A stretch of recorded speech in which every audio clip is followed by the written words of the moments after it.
What's up, beer seekers? The BeerSighted crew here, and we are back for another episode of Industry Insiders. We have a very special Mass Beer Week edition tonight, so we are thrilled to be joined by Kelsey Roth, member of the Board of Directors on the Massachusetts Brewers Guild and General Manager at Exhibit A Brewing in Framingham, Massachusetts. Kelsey, thank you so much for taking the time to join us tonight. Oh, thank you for having me. So we like to kick these things off, just kind of go into your background a little bit. How did you get your start at Exhibit A Brewing and also with the Massachusetts Brewers Guild? Yeah, so I kind of took a weird journey into the beer industry. I started off doing video production, and I was a media producer and graphic designer, and I just kind of got really tired of that world, but I was into craft beer at the time and really loved the people that I met in the industry. And I said, this is the industry I want to work in, and maybe I can use the powers that I've learned for good instead of evil. And so I started working at a company called Craft Beer Cellar, which you may know here in Massachusetts. And I helped open their second store, and then which was in Winchester, and then they moved me over to the brand team, and I helped them open another 25 stores around the country. But this was on the retail side, and I kind of always wanted to work for a brewery, and working there gave me a lot of exposure and opportunity to meet people in the industry, and that's where I met Matthew Steinberg, who is the co-founder and head brewer for Exhibit A. And I saw him do a post on Facebook saying that he's looking for somebody to be the lead singer of the band, so to speak, for his new brewery. And I'm like, this sounds like something that I can do. I don't brew, so I don't brew beer, so that kind of limits what I can do in this industry. But operating a business and running the front of house, for a brewery is something I can totally do. After a few interviews, he ended up hiring me, and I was technically the second employee for the company, and now we're up to 11 full-time staff, and then we have a number of seasonal staff that is part-time, comes in and helps out in the tap room and the beer garden. Very cool. And then so from there, next step beyond Exhibit A, you're now part of the Mass Brewers Guild. How does one transition into doing that as well? Yeah, so one of the things I've always kind of known of the Brewers Guilds, kind of being kind of adjacent. So when I started working at, being an employee for Exhibit A, I got a chance to go to my first Brewers Guild meeting, because now I'm in the industry, now I'm a producer. So it was fun. That first meeting, I remember, it was at night shift, and it was a lot of fun because I'm now like hanging out with all of the brewer people, people who work at other breweries and everything, kind of like on their side of the fence. So, and it's, for me, the Brewers Guild, it plays a really important part on building, kind of not only just awareness of Massachusetts craft beer, but also an important part of building the culture for breweries to thrive here in the state. And they had an opening on the board, and I talked to Matthew and I said, hey, are you okay if I, run for a position on the board? And he ran it by our overall boss, who's the owner of the company, and realizing that it's going to take some of my time, away from brewery operations and everything. But they said, yeah, go for it. I think, in the end, it can only help us out, as a business. So the first year I ran, and I lost by 1 vote to my good friend Danny Babineau, who is one of the co-owners of Redemption Rock.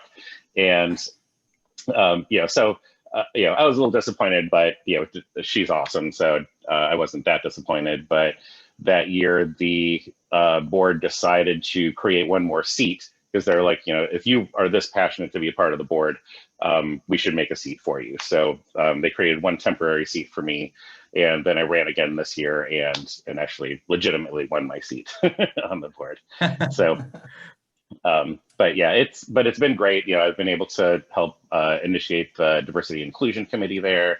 I'm part of doing the Mass Brewers Conference with the program committee and helping out with their marketing committee and things like that. So, so it's been a really good experience.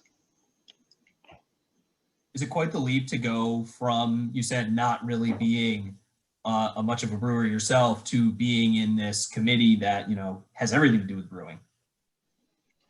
I mean, I kind of stay away from like the technical aspects of it.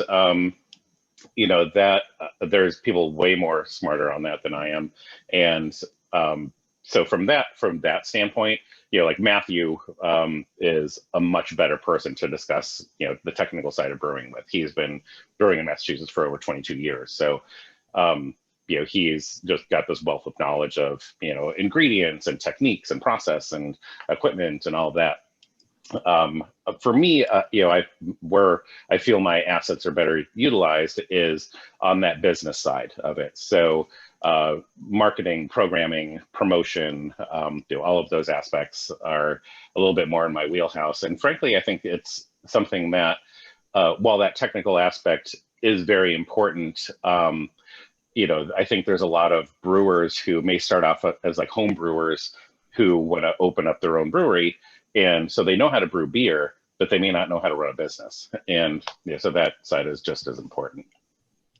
Yeah, and that really made me think. So you were one of the first people at Exhibit A, and now you're helping these smaller brewers try and really learn the business so they can grow. What did you find some of the biggest challenges to be, and how do you really help other brewers and breweries get past that initial startup stage? I think, you know, the thing I think about the most, like, what is the one thing that I never expected that I would need to know in this position? And it's politics. You know, how to navigate City Hall is something that I never thought would be, you know, something that would land on my plate and that I'd have to figure out how to do. You know, luckily I'm in Framingham, and Framingham City Hall in general has been pretty great to work with.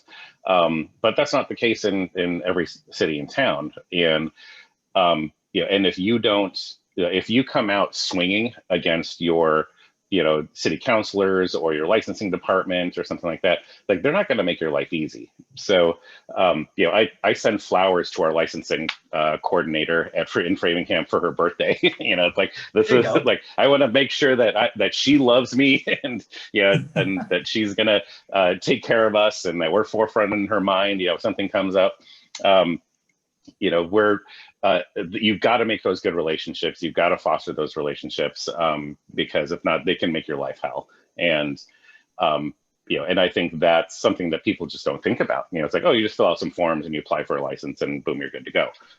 But what happens when you have an inspection done? Or I think this past year was a fantastic example of kind of the haves and have-nots of people who foster those relationships. We had a great relationship with the Framingham Health Department. And when the pandemic hit and all of these new rules and regulations were coming out, you know, the public health department's the one that is regulating all of this. And they came out and, you know, the first thing I did is I picked up the phone and I said, I know you're swamped with calls right now, but we would need to know what we have to do, you know, in your mind so that we can open and continue doing business. And they were super receptive to that. And we're glad that I wasn't picking up the phone to scream at them. I was picking up the phone and saying, how can I help you to make sure that we're not one of your worries? And, you know, so that part of it, you know, is more important than I think most people realize, especially when opening a brewery, because you're an alcoholic beverage and you have to not only follow the same rules that bars and restaurants do that serve alcohol, but you're also a manufacturer. So you have to deal with OSHA and safety compliance and all of that. So there's just a lot to kind of think about from the regulatory and the licensing standpoint that people don't think goes into beer. So. Right.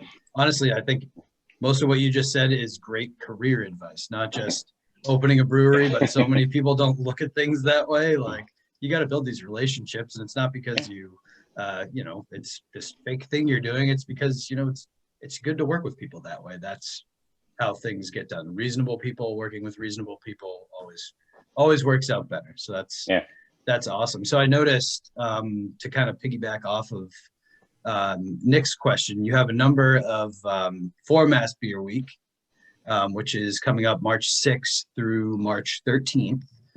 For Mass Beer Week, you have a number of freshman class breweries that are going to be, it looks like, going to be on, virtual center stage. So what's going on exactly with that freshman class of breweries that's going to be featured during the week? Yeah, this is going to be the first year that we're doing Mass Beer Week in kind of a virtual sense.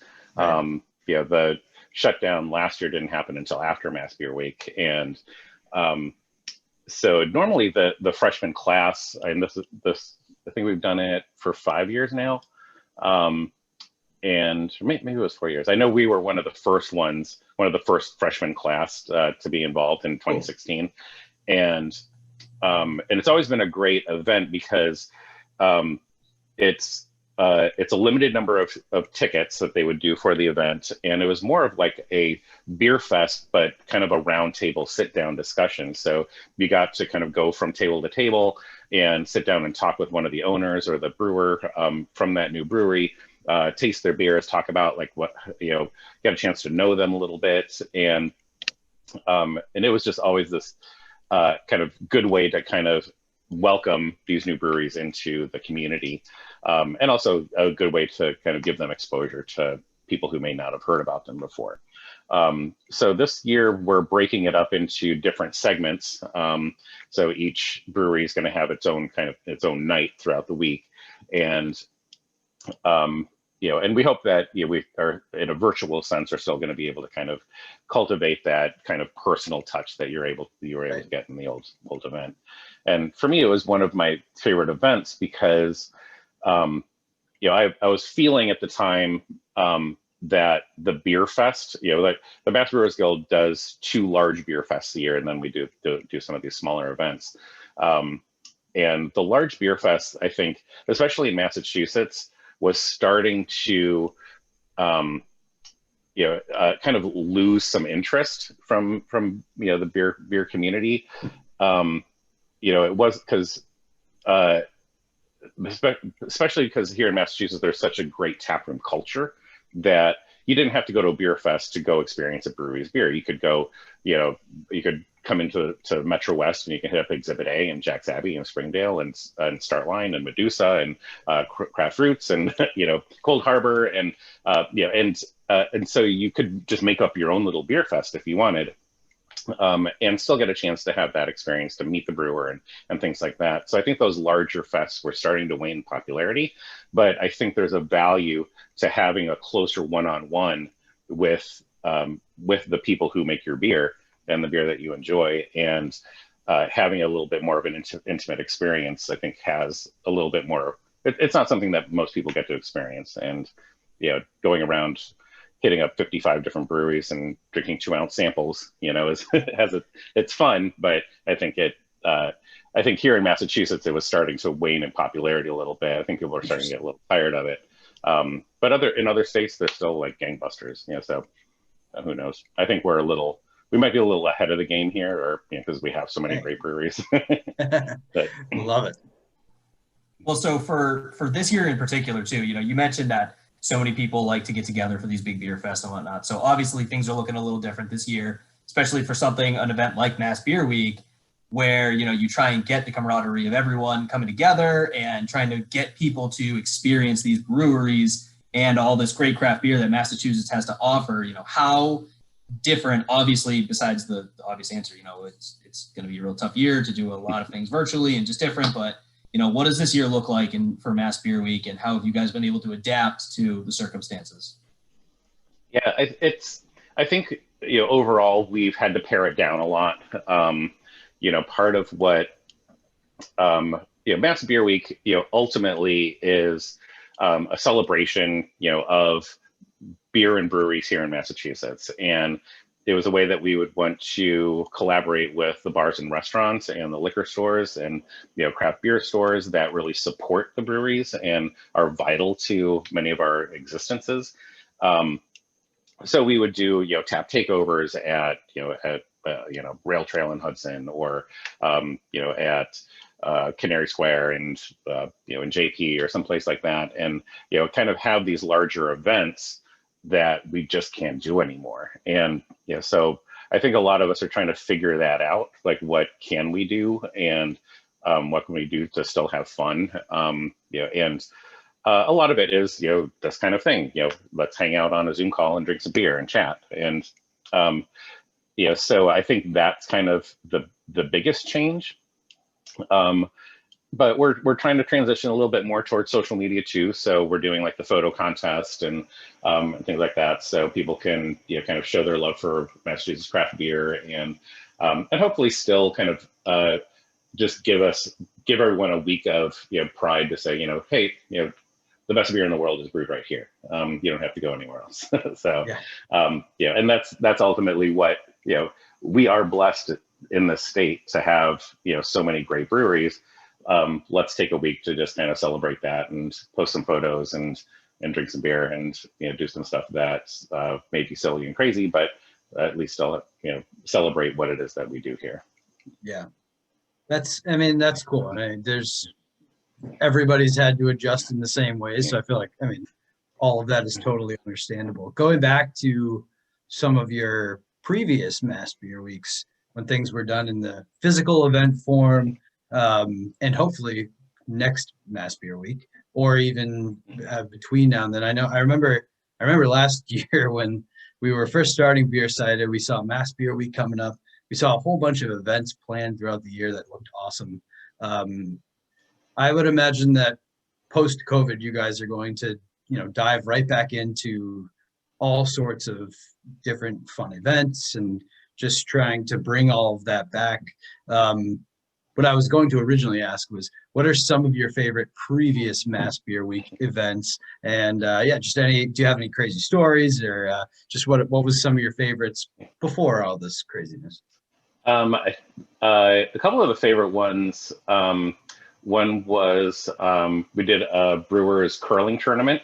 So there's there are a couple of curling clubs out here in Central Mass. There was and absolutely we did a Brewers disc golf tournament as well, which was a lot of fun. And but the highlight I think was last year we did. I live in Worcester, and here at the Worcester Ice Arena, we did a Brewers hockey game. And then afterwards did like a tasting, there's like a restaurant attached to it. Now it's a Bay State Brewing Company, so they may not want all the other breweries to come into their place, but I don't know, maybe they will. But that was really a really cool event too. And I was just saying, because literally my back window looks out onto the ice arena. So I was like, I can just chuck Cat's Meow cans, to people outside my window. Yeah. I don't even have to go there. Are you a hockey player, and did you play in the game?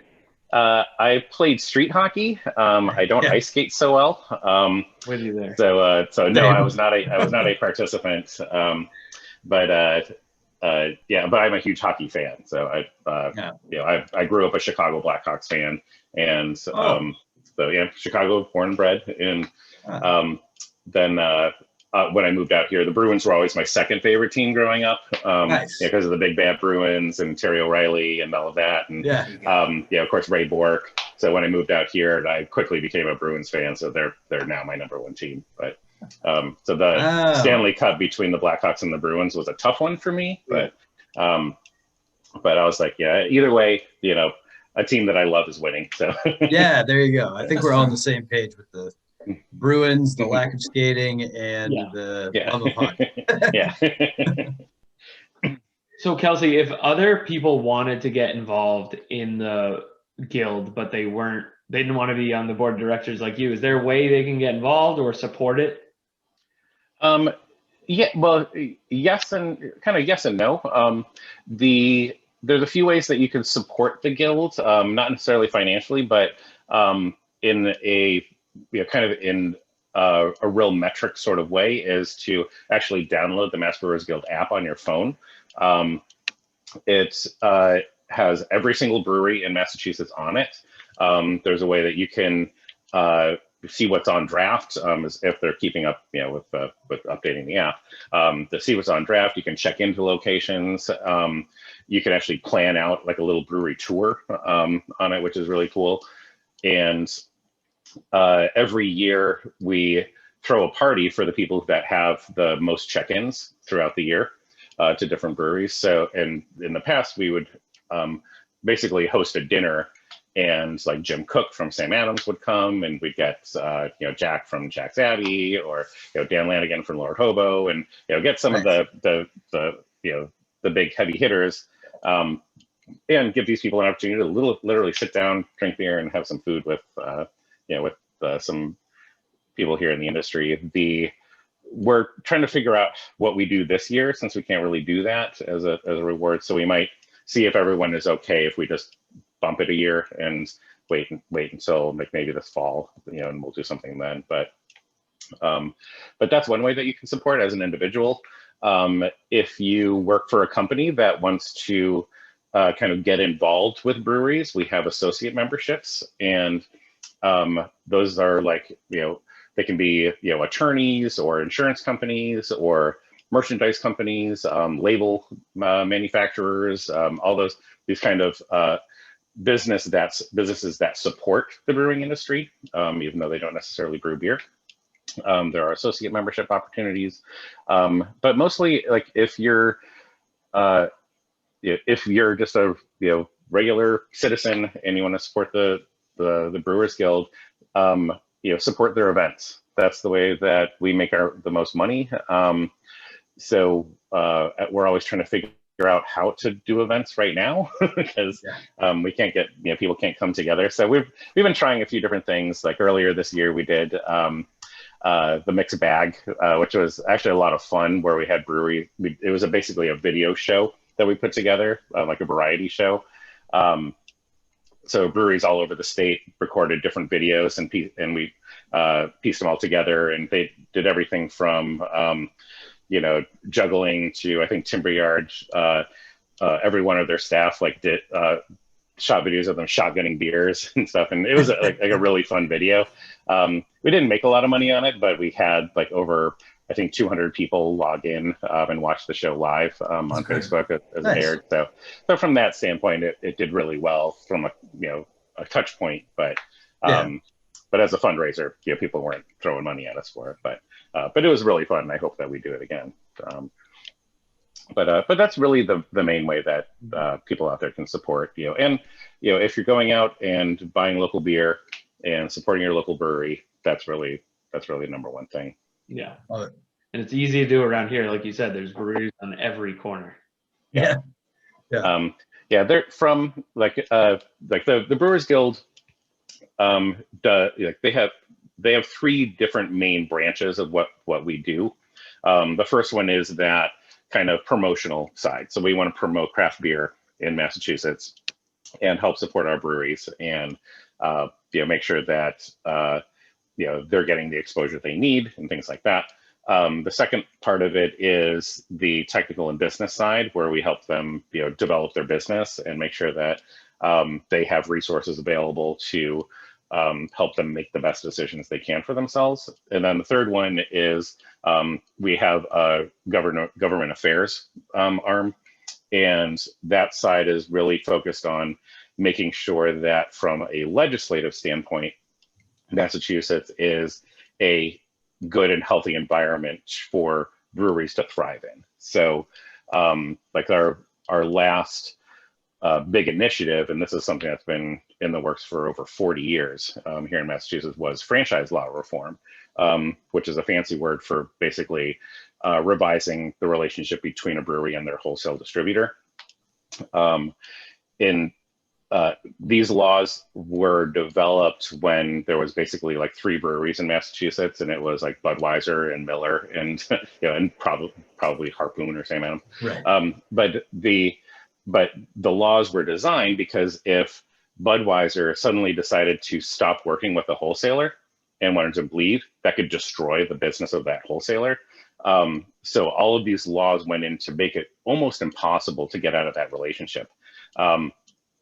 So now fast forward, to the craft beer era, there are now all these small breweries that are producing, 5,000 barrels a year or less, and they sign on with a wholesale distributor. That distributor, if they don't feel that that relationship is working for them, there's no way out. Like they can't, they legally had to prove that the wholesaler was doing their business harm, which is really difficult to do in a legal sense. So there was no way to get out of these kinds of contracts. So there was a lot of back and forth, a lot of negotiation, and a lot of consideration, because we represent Boston Beer, which is Sam Adams, which produces over 2 million barrels a year, to the smallest nano brewery that may be producing 150 barrels a year.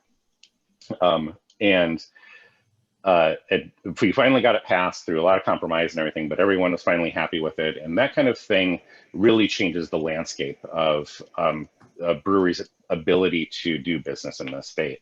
So kind of techno mumbo jumbo, but that kind of stuff. If you see, like on Facebook, a thing like "sign this petition," from the Mass Brewers Guild, that kind of helped to just sign the petition, let people know that you're in support of supporting your local brewery, through legislation. That kind of stuff is really important. Stuff like that we're going to be working on coming up is going to be being able to sell beer at farmers markets is an important thing. Another initiative, like wine, you can sell wine and cider at farmers markets. How come we can't do beer? The ability to ship direct to consumer, I think the whole beer garden thing is going to become an issue probably in the next year. We may see it become a bigger issue come this summer. The Massachusetts Restaurant Association doesn't like the way that breweries are able to open beer gardens, especially in the Boston area, where a restaurant, in order to have outdoor seating, has to serve food. A beer garden doesn't have to. So there's going to be some, I think there's going to be some issues around that. We're also looking at, I know I'm forgetting something else here now. Brew pub self-distribution. Right now, if you're a brew pub, you are not allowed to self-distribute your beer. So a good example, it would be like a Cambridge Brewing Company. They've been around for 28 years now or something like that. They still are not able to self-distribute their beer. They have to sign on with the wholesaler. So no matter what your size is, so like a Gardner Ale House, in Gardner, Mass, they are not able to just self-distribute their own beer. John Harvard's could not do that. They had to sign on with the wholesaler. So so there's kind of like archaic laws on the books that should be changed, and it's just kind of getting the legislature to realize that these are things that people want, and it makes it a better business world, for these breweries to thrive. So that's like big stuff too. Like if you're somebody, whether you can brew or if you know how to open a business, like those are things that can still be really intimidating to you. Like how do I navigate things like that? I think that's a really cool thing that you guys, as the Mass Brewers Guild, bring to the table. Because that's like if you're thinking of opening a brew pub, that's something you need to consider. Like if I'm opening a brew pub, I'm not gonna, if I brew more or I have the capacity to brew more than what I might sell within my own pub, I might want to distribute that to some other local bars in the area. But legally you can't do that right now. So that's, I just think it's really cool that they have that breweries can depend on somebody to be looking at those things. I think that's awesome. Is there anything, you just got me thinking while you were going, is there anything from this year of craziness that you really do see sticking on? Maybe you answered it already with like the beer gardens, or another thing that came to mind for me was the whole delivery side of things. Like things changed pretty drastically to help at least try to keep things afloat. Is there anything from your perspective that you see sticking on afterwards? I think the two main things are going to be, one is going to be delivery. I think that maybe something that breweries are interested in continuing to do. I think there's going to need to be some kind of clarification in the laws to kind of allow that to continue forward, because there's a lot of questions right now around, technicalities like whose responsibility is it to check IDs, and do you have to show ID at the point of purchase or at the point of acceptance of the delivery, things like that. How much can you deliver at a time? Right now, that volume is limited as well. Some technically it requires a food item on the check as well.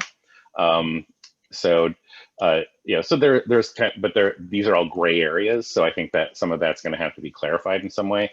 The other thing I think is going to be outdoor seating, and the kind of expansion of sidewalk seating. That's going to be a hard one to, what's the term, to put back in the can or whatever, that I think there's, I think this past summer showed that people want more outdoor seating.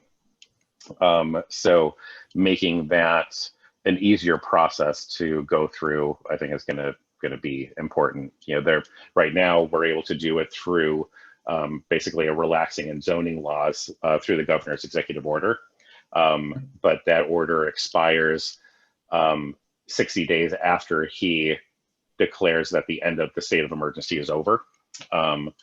So as soon as he declares that, then anyone who's set up a beer garden in the parking lot is going to have to pull it back in, or go through all the channels to do a change of venue, but you have to then go through the Alcohol Beverage Commission, for Massachusetts, and fill out paperwork and show design drawings and all of that. So there's, I think that there's going to have to be some change in how you can change a venue and how you can add outdoor seating easily. I think that's something that I think a lot of people want. So yeah, I vote for. I was going to say I know I speak for all of us, but probably especially Nick, that if beer gardens and outdoor seating start to kind of get limited and go by the wayside, there's going to be some trouble. I'll flip the table. I'll flip that. And frankly, from a personal standpoint, right now there's no such thing as a seasonal liquor license either. If you've been to for example, like our beer garden at Exhibit A is across the street from where our brewery is. So technically we don't, we couldn't apply for this emergency outdoor seating because that property is not contiguous to our current property. It's across the street, so it's a different address. So we couldn't take advantage of that relaxed zoning. So what we have to do is we have to apply for one-day licenses. Now, the one-day liquor license, anyone in Massachusetts can apply for a one-day liquor license through their local municipality. You are limited to 30 per individual, per municipality, per calendar year. So for us to open for a season, it would take 3 or 4 of us to apply for individual 30 one-day licenses to be able to operate the beer garden. The advantage is that it's a generic malt and wine license. So for us at the beer garden, that means that we could now also serve cider, we can serve wine, we can serve hard seltzer. So we can provide other options that we can't do in our tap room, because our tap room is a farmer brewer's pouring permit. So this is kind of getting into the weeds here, but it's a different liquor license, so we can only serve what we produce. This beer garden is completely separate. So technically we could also serve other people's beer if we wanted to. For example, if you've been to like the night shifts, like their beer garden over on downtown, that's actually done through their distributorship. So they serve everything that their distributorship sells. So so you could get Heady Topper and Focal Banger, as well as Santilli and all these other great beers that they do. so that it allows some additional flexibility there, but it's just silly that, I'm like, we wanted to, like last year, we wanted to extend through October, but all of the managers that work at the brewery had already exhausted all of our 30-day, one-day licenses. So I'm like hitting up employees like, would you mind, if we apply for some licenses in your name? And they're like, well, what's the liability involved in that? And, like, can someone come after me? And I'm like, well, technically, we sell you the beer and then you invoice us for it. And, so there's like this whole weird legal paperwork that we have to jump through too. But if there's a way that we could simplify that also makes our friends in the restaurant industry happy, and not angry that we're opening a beer garden, 4 blocks from their outdoor patio. Hopefully I think that we can create some sort of, compromise and just make the system easier. And I think doing a seasonal alcohol license, I think would easily satisfy that. Yeah. But, And it sounds to me, if you like craft beer and fun, then you need to support the guild, because that seems like what you guys are all about. So yeah, we handle all of the non-fun stuff. Yeah. Like legislation and liquor license laws, and But the end result is great. Yeah, you handle the non-fun stuff so we can have fun. Yeah. Exactly. Yeah. So, Kelsey, sticking on Exhibit A, you've been there since the beginning. You've seen a lot of beers get tried out there. You've tried a lot of the beers, I'm sure. Do you have a favorite or a couple that really stood out to you? Yes, of course. And one of my favorites just came back, is Danko. And that, I want to say it started off as Demo Tape 8. So Demo Tape used to be the names that we used to give our kind of experimental beers, like our test batch beers. And we brewed this kind of hazy IPA that was really Simcoe focused. And we also used a locally grown rye called Danko Rye. And the combination of that rye added to kind of the grain bill is not that different from the Cat's Meow. But with the addition of rye, and then we added the Simcoe to it, and it just created this like super juicy, peachy, New England IPA with a little hint of a rye bite to it, and like a little breadiness that just had this great character. The story around that beer too is we originally built it as a rye IPA. And it kind of developed a little bit of a cult following, people who tried it, like, oh, this is a great beer. When are you going to come back with it? But when we started sending it out to liquor stores, nobody bought it. It was just a flop. And we were like, what? Like, we don't understand. Like, why is this beer not doing well? It's such a great beer. We started talking to our friends like at Bissell Brothers, and they have a rye IPA there too. And Noah was saying like over the years, like the word rye just got smaller and smaller and smaller, and now like you have to use a magnifying glass to find it on I think it's a Reciprocal or one of their beers. And How about that?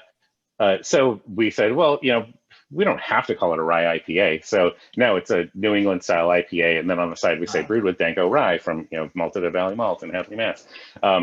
And when we did the last label redesign, now it flies off the shelf. So there's something like people are somehow scared of rye. They think it's going to taste like pumpernickel bread or something. Like I'm not sure, but it's just such a great beer. We brew it once a year now. And so I'm always excited when it comes out. It's such a delicious beer. The other one that I've really liked is this one's kind of a fall seasonal for us. You still might see some of it around, called Focal Point. And this is a Munich Dunkel lager. And so it's kind of a darker lager. And we work a lot with Valley Malt, who they're a small malt house in Western Mass. And they beechwood smoked some malt for us.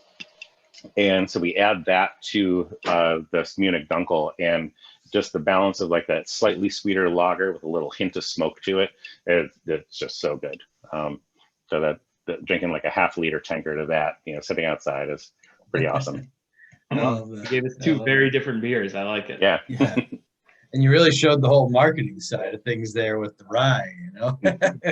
It's crazy, you know, like we just had no idea. And you know, and I still don't understand it. You know, I think people, you know, like I've always liked like Hop Rod Rye from Bear Republic. You know, that was just a great beer, and Harpoon's made some great rye IPAs throughout the years too that I really liked. And yeah, so I was always like, yeah, rye IPA, I love it. You know, and like everyone's gonna buy it. And, and then we're like, well, how come we're getting all this out of code Danko back from these liquor stores? And yeah, so we're like, okay, we need to figure out what's going on here and kind of readjust. But the kind of funny side note to it, like if you looked at the label, there's a reference to the band on it. And that comes because Rick Danko is the bass player for the band. And so when we were trying to figure out a name for the beer, I'm like, well, it's brewed with Danko rye. Danko is just a great name for an IPA. You know, it's, even though it's not that dank of an IPA, it's just a great name for an IPA. Let's call it Danko.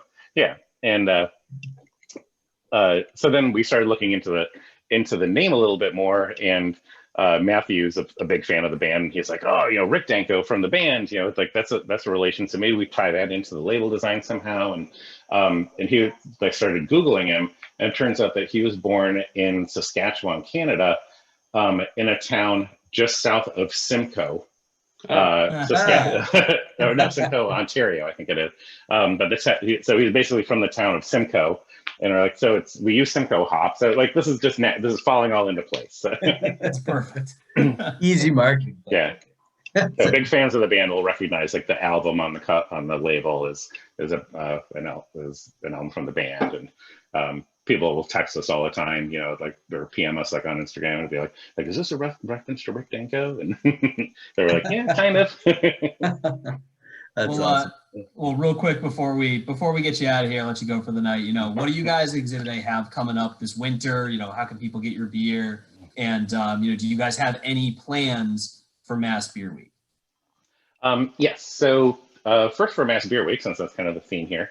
So last year we partnered up with Special Olympics, and they were looking for a place to host a polar plunge, you know, in the Metro West area. So I have a few friends who work there, and they're like, hey, would you be interested, you know, maybe doing something in your beer garden, you know, and normally, you know, in March, our beer garden is closed. So, you know, not a problem. And I'm like, yeah, let's talk, let's do some walkthroughs. I think we can host this here. So they bring in, you know, a giant pool, you know, that they erect, and they fill it up with this ice cold water. And then you'd literally, you know, we'd jump off the loading dock and like jump into the pool, and we raise money for Special Olympics to do stupid shit. And once I started promoting it last year, the best part was I had a guy reach out who he and his buddy are from, I want to say they're from Finland, and they started a mobile sauna company. So basically it's a sauna that is on a trailer bed that they can bring anywhere. Then it runs off of like propane, and they can heat up the stones, you know, and they're like, would you want this for the polar plunge? I'm like, how much are you going to charge us for it? They're like, oh, we charge you nothing. You know, we just charge for people to go into it. And it was like $10 or $15 for like, you know, 30 minutes, which is probably way more than you need. So we had this mobile sauna, we opened up the beer garden, we got, you know, people jumping into ice cold water. Like this is a perfect event. We got some of the other breweries to join in on it. We got our wholesaler, Atlantic Beverage Distributors, to create some teams, and it was literally the last big event that we had before the pandemic shut everything down. But it was a lot of fun. And so in talking with Special Olympics again this year, we're like, what can we do? You know, obviously jumping into a communal pool is not something anybody wants to do right now. So they said, you know, well, we're encouraging people, you know, to do anything, like pour a bucket of cold water over your head, you know, or jump up yourself into a pond, you know, whatever you want to do. And I said, well, how about chugging a shower beer? And they're like, oh my God, we love that idea. So we're saying, you know, we're saying, sign up, you know, join our team, and all you have to do is chug a shower beer in the shower, and doesn't even have to be a cold shower. You can have it a warm shower, and just raise some money for Special Olympics. I think we're probably over $2,000 now just for our team, raising money for Special Olympics. And we designed some special koozies that have like a magnet strip on it, so you can slap it on the side of your metal cooler or whatever. Nice. That's going to be branded with Mass Brewers Guild and with Special Olympics. So we're hoping more people will sign up. The more that sign up, the merrier. And then just chug a shower beer on social media, post it on Instagram, tag us, tag Special Olympics, and help raise some money for a good cause. So that's what we're doing for Mass Beer Week. You have to successfully chug the whole beer? I don't think so. I'm not good at chugging. I'm not gonna lie. Yeah, Steve, no one wants to watch you in the shower. No, not even if it's like a standard light beer, it's not gonna go well. I told everyone that if I raise $1,000, I'm gonna shotgun our barley wine on social media. So of course I'm over $1,000 now. Yeah. So I'm gonna have to follow through on this. What is your prediction for the end result? I'm probably gonna choke at some point and spit it out, or I'm gonna be instantly hammered. But either way, everyone wins. So it'll be entertaining. Yeah. It's a 10% barley wine in a can, 16 ounces that I'm gonna have to chug, but it'll be fun. Yeah. That's a pretty good shot. Yeah. Worth a shot. We'll promote it on social. Don't worry. Thank you. Some other stuff we got going on. A week from tonight, we're hosting our next virtual Hell Night with trivia. So if you ever watch like Hot Ones on YouTube, it's kind of like that. We partner with our friends Brado in Brighton, and they you order, the kit is 12 chicken wings, either bone in, bone off, or cauliflower if you're vegetarian. And then we work our way through 6 progressively hotter hot sauces on the wings to see how long you can last. And last month when we did this, we're like, because as you're getting up to like 4, 5, and 6, like your brain is just like it's a buzz, like you can't think straight. We're like, we should tie in trivia with this. So this time we're gonna after every round, after your chicken wing, we're gonna do a round of trivia until the last one is gonna be round 6, and the winning team is gonna win a $50 Exhibit A gift card. So that should be fun. That you can just go to our website. There's info on how to order your kit and what's involved there. And then we've got an event coming up in March. It's going to, I believe, March 18th. We haven't posted that yet, but we're partnering with Rosie's Bakery.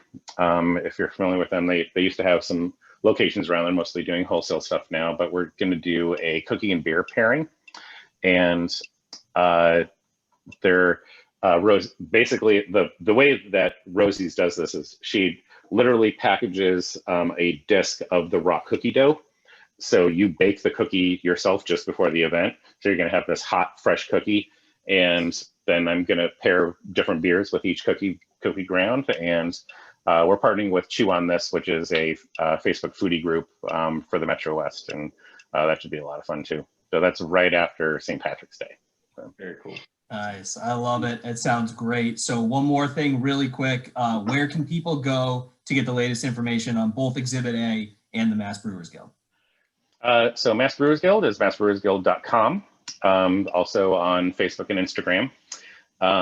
And for Mass Beer Week, there is a Mass Beer Week Facebook page, and any brewery or restaurant or anybody who's doing anything that is Mass Beer Week related, if you create an event on Facebook and just co-host them, it shows up on their calendar, and it also shows up on their website. So so you can get some additional promotion for any Mass Beer Week related stuff that you do. And for Exhibit A, we're exhibit-a-brewing.com is probably the best place for your information. We're also on Facebook and Instagram and Twitter, all the places. So keep looking there for like new releases and event promotions and all the stuff we're trying to do to stay in business. So Awesome. I love it. Well, there you go, beer seekers. Check out Exhibit A Brewing, show them some love. And same with the Mass Brewers Guild, and enjoy all the Mass Beer Week activities that we got going on. Support everyone across the state that you can. It's been a blast having you, Kelsey. Thank you so much for joining us.